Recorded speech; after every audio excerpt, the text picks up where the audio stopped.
My name is Rachel Pack. I'm the tenor of Rhapsody Quartet, our 2024 Region 13 Quartet champion, as well as the director of Jet City's Chorus, our 2024 Region 13 Chorus champion, as well as the founder and instructor at Spark Music and Artistry, which is my private voice lesson business. So today I'm going to talk to you about personal breaths.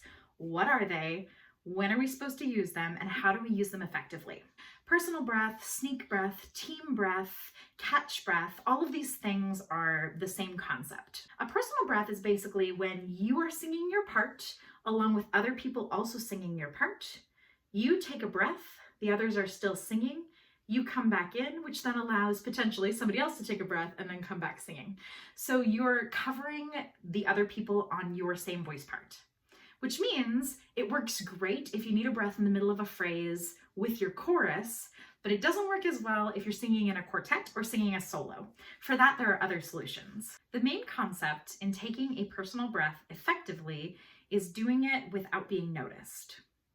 So this means your volume, your sound can't give you away, the shape of your mouth can't give you away, the way your body moves can't give you away, nothing can give you away that you've taken a breath. For example, if you are singing a long held note, this would be an ineffective way to take a catch breath, a personal breath.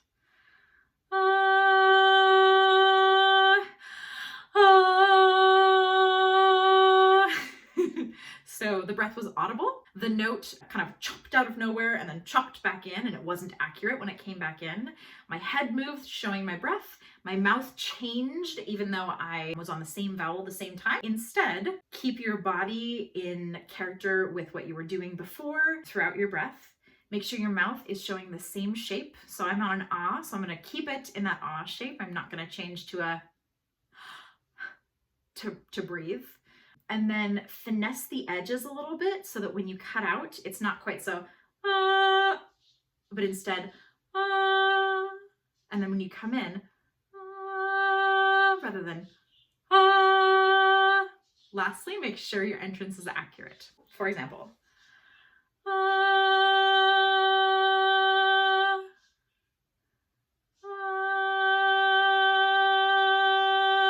the other time you might need to take a personal breath is when you've got a phrase that's not just a held note, right? Like you've got lots of words. So the same principles apply. You don't want to let the audience or your director know when you're taking a breath. It shouldn't be audible and it shouldn't be visible. But when you've got a lot of words, sometimes I've noticed there's a tendency of people to try to chop off a word early and get a breath in that way. This is what your imaginary director in the scenario wants the phrase to sound like. Oh, say does that star-spangled banner yet wave?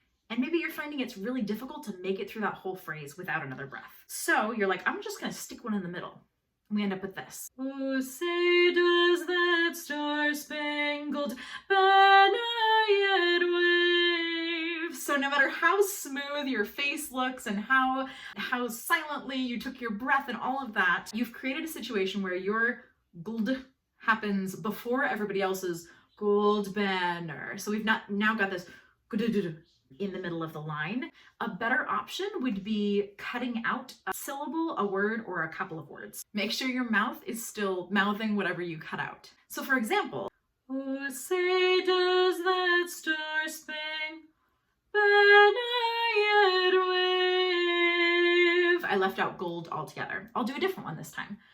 Oh, say does that spangled banner yet wave?